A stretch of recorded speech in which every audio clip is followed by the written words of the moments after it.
Students, इस chapter के first part में हमने पढ़ा कि राजा को अपने 3 सवालात के जवाबात चाहिए होते हैं और वो उन तीनों के जवाबात ढूंढने के लिए अपने मैसेंजर्स को अपनी किंगडम में भेज देता है और इस बात का ऐलान करता है कि लोग आएँ बादशाह के पास और उसके सवालात के जवाब दें। जो भी उसके सवाल का जवाब देगा उसे बादशाह बहुत ज़्यादा इनाम देगा। बहुत से लोग आते हैं और बादशाह के सवालात का जवाब देते हैं, लेकिन सबके आंसर डिफरेंट होते हैं। So because of the different answer the king decided to go a hermit to ask his questions. Okay, वो फैसला करता है कि उसे एक हर्मिट के पास, सन्यासी के पास जाना है अपने सवालात के जवाबात ढूंढने के लिए। अब वो हर्मिट के पास आ गया, लेकिन हर्मिट ने अभी तक उसके कोई सवाल का जवाब नहीं दिया। अब इस चैप्टर के अंदर हम देखते हैं, इस पार्ट के अंदर देखते हैं कि क्या होता है, बादशाह का जवाब क्यों नहीं मिला बादशाह को उसके सवाल का। The king turned round and saw a bearded man running towards them. बादशाह घूमा और उसने देखा एक दाढ़ी वाले आदमी को। bearded man, beard means दाढ़ी, bearded is the adjective of a man। एक दाढ़ी वाले आदमी को देखा जो उनकी तरफ दौड़ता हुआ आ रहा था। His hands were pressed against his stomach. Stomach means पेट। उसका हाथ उसके पेट पर था। अपने हाथ से अपने पेट को दबाए हुए दौड़ते हुए वो आ रहा था। From which blood was flowing. Flowing means बहना, ब्लड मीन्स खून, और ब्लड उससे बह रहा था उसके स्टमक से। When he reach the king he fainted and fell to the ground. जब वो बादशाह के पास पहुंचा तो उसने अपना होश खो दिया और ज़मीन पर गिर पड़ा।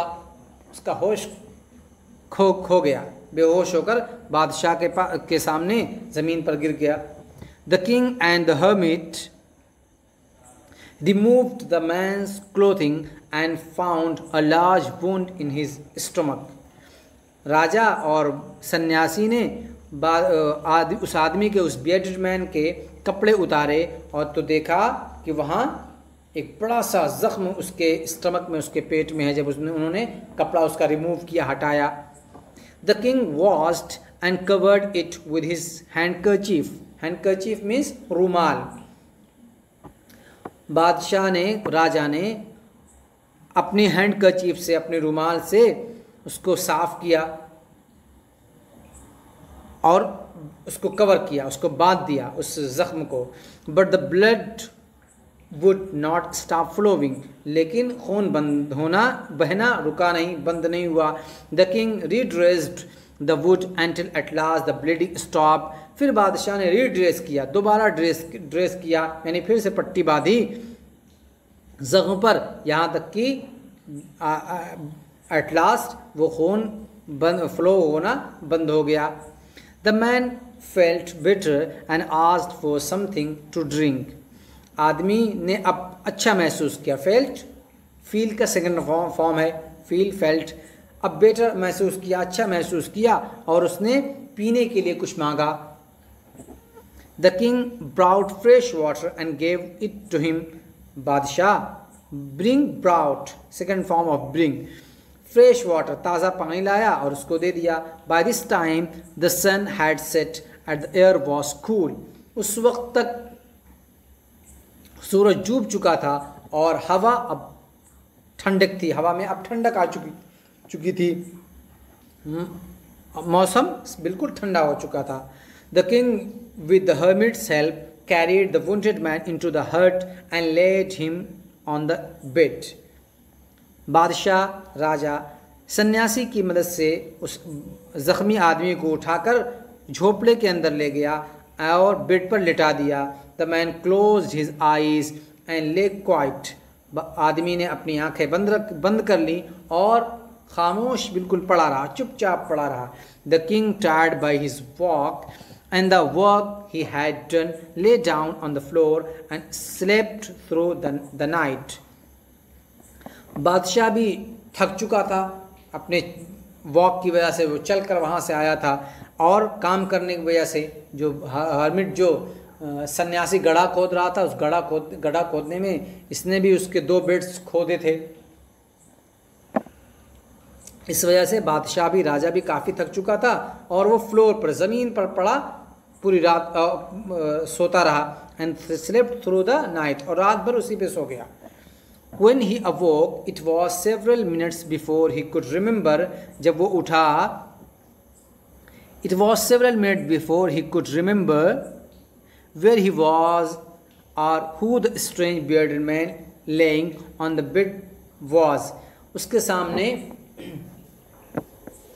बादशाह के सामने वो आदमी भी पड़ा हुआ था. वो बेड पर सोया हुआ था और बादशाह ज़मीन में सोया हुआ था बिल्कुल उसके सामने. ये स्ट्रेंज बियर्डेड मैन, ये अजनबी आदमी था जिसे बादशाह जानता नहीं था. लेकिन वो, उसने क्या कहा? Forgive me.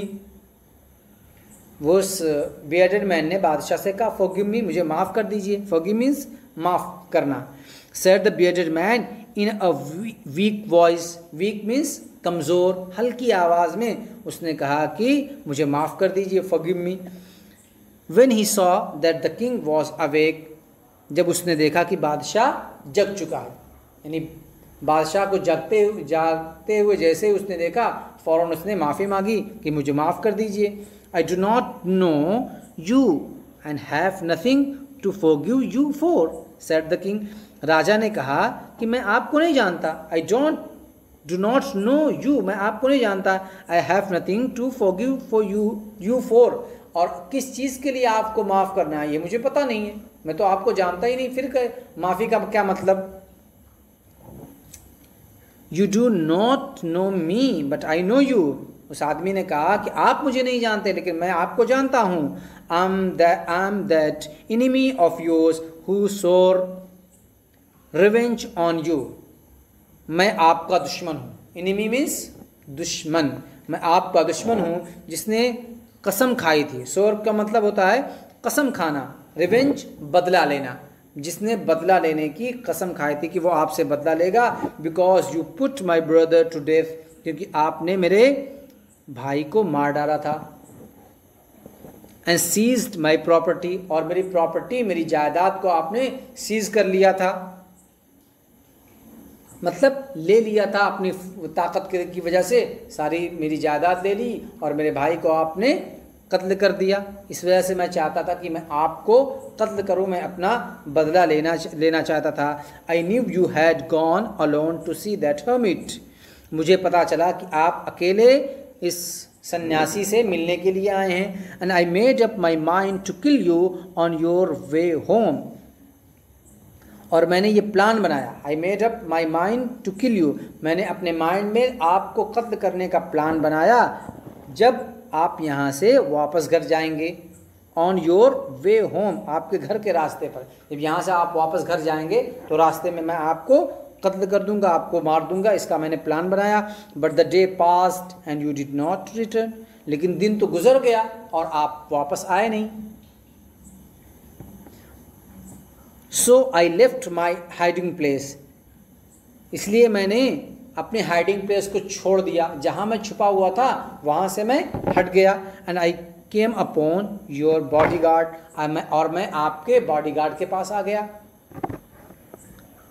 Who recognised me and wounded me, जिसने मुझे पहचान लिया. रिकग्नाइज मीन्स पहचानना, पहचान लिया और मुझे उसने ज़ख्मी कर दिया. I escaped from him, but I should have died if you had not dressed my wounds. मैं वहाँ से भाग निकला, उसके हाथ से बचकर भाग निकला, लेकिन मैं मर जाता अगर आप मेरी ड्रेसिंग ना करते, मेरे ज़ख्मों पर पट्टी ना बांधते और मुझे ट्रीटमेंट ना देते तो मैं मर जाता. I wished to kill you, मैं आपको मारना चाहता था, आपको कत्ल करना चाहता था.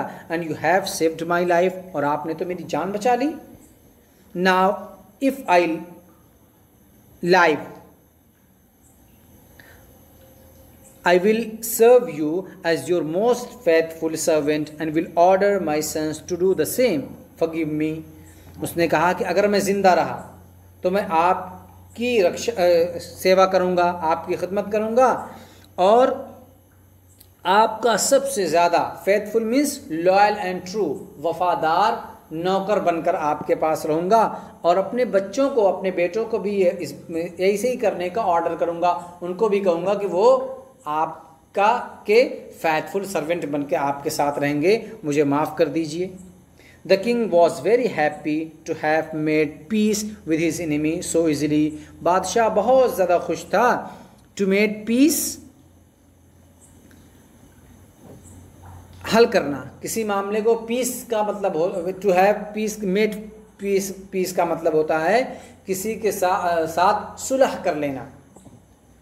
अपने दुश्मन के साथ जब उसकी सुलह हो गई तो वो बहुत खुश हुआ कि इतनी आसानी से उसके दुश्मन ने उसे माफ़ कर दिया और उसके साथ पीस का मामला किया। And to have won him over as a friend, और उसने उस पर जीत हासिल कर ली एक फ्रेंड के तौर पर। He not only forgave him but said he would send his servants and his own doctor to look after him. बादशाह ने सिर्फ उसे माफ़ ही नहीं किया बल्कि उसने कहा कि वो अपने सर्वेंट्स को, अपने नौकर चाकर को और अपने पर्सनल डॉक्टर को, अपने own doctor, his own doctor, अपने पर्सनल डॉक्टर को आपकी देखभाल के लिए सेंड करेगा, भेजेगा। And he promised to give back the man his property, और उसने वादा किया बादशाह उस आदमी की प्रॉपर्टी को वापस करने का, गिव बैक, वापस करने का वादा किया। Leaving the wounded man the king went out of the hut and looked round for the hermit. जख्मी आदमी को छोड़ते हुए बादशाह हट से बाहर निकला। वेंट आउट ऑफ द हट, झोपड़ी से, कुटिया से बाहर निकला और उसने सन्यासी को देखा। Before going away he wished once more to get answer to his questions. वहाँ से जाने से पहले उसने सोचा, उसने चाहा कि एक मर्तबा वो और बात उस सन्यासी से अपने क्वेश्चन के आंसर जान ले। The hermit was on his knees sowing seeds in the beds that had been dug the day before. सन्यासी अपने घुटनों के बल, नीज मीन्स घुटना, अपने घुटनों के बल क्या कर रहा था? बीज बो रहा था। सोविंग सीड, बीज बोना। कहाँ? उन गड्ढों में जिसको उसने एक दिन पहले खोदा था। The king went up to the hermit and said, राजा सन्यासी के पास गया और कहा, for the last time I beg you to answer my question wise man. आखिरी मर्तबा मैं आपसे अपने सवालात के जवाबात चाहता हूँ, अक्लमंद आदमी। You have already been answered. उसने क्या कहा? Said the hermit, still bending down to the ground and looking up at the king as he stood before him. उस हर्मिट ने, सन्यासी ने कहा कि आपको तो आपके सवालात के जवाबात पहले मिल गए, ऑलरेडी मिल गए। सैड द हर्मिट, सन्यासी ने कहा, और अब भी वो झुका हुआ था, उस यानी घुटनों के बल ही बैठा हुआ था ज़मीन पर और बादशाह को देख रहा था। यूं ही बादशाह उसके सामने खड़ा था और वो घुटनों के बल बीज बो रहा था और बादशाह को देखा और देखकर कहा कि आपको तो आपके सवालात के जवाबात ऑलरेडी मिल चुके हैं। How have I been answered? What do you mean? कैसे मुझे मेरे सवालात के जवाबात मिल गए? मैं कैसे जवाबात जान लिया? आपका क्या मतलब क्या है? आप क्या कहना चाहते हैं? डू यू नॉट सी? क्या तुमने नहीं देखा? रिप्लाइड द हर्मिट, सन्यासी ने जवाब दिया कि क्या तुमने देखा नहीं? If you had not pitied my weakness yesterday and had not dug these bits for me, you would have gone away. अगर तुम तरस ना खाते मेरी कमज़ोरी पर, कल तरस ना खाते, पिटी का मतलब तरस खाना, अगर तुम मेरे ऊपर तरस ना खाते मेरी कमज़ोरी पर और मेरे लिए गड्ढा ना खोदते, you would have gone away, तो अब तक तुम यहाँ से जा चुके होते। अगर मैं तुम्हारे सवालात के जवाबात दे देता तुम यहाँ से चले जाते। इसलिए कि गड्ढा खोदने में शाम हो गई और तुम यहाँ रुक गए। Then that man would have attacked you and you would have wished you had stayed with me। और वो आदमी आप पर अटैक कर देता, and you would have wished, और आपने क्या किया, यहाँ मेरे पास रहने की रह गए, यहाँ आपने ख्वाहिश की कि मैं यहीं रुक जाऊँ, चूँकि सूरज ढल चुका है, सूरज डूब चुका है।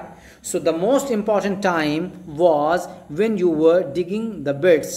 सबसे अहम इम्पॉर्टेंट टाइम वो था जब आप गड्ढा खोद रहे थे। सबसे इम्पॉर्टेंट टाइम क्या था, जब आप गड्ढा खोद रहे थे। And I was the most important man, और मैं सबसे ज़्यादा मोस्ट इम्पॉर्टेंट मैन आदमी, मैं सबसे ज़्यादा अहम आदमी आपके लिए था।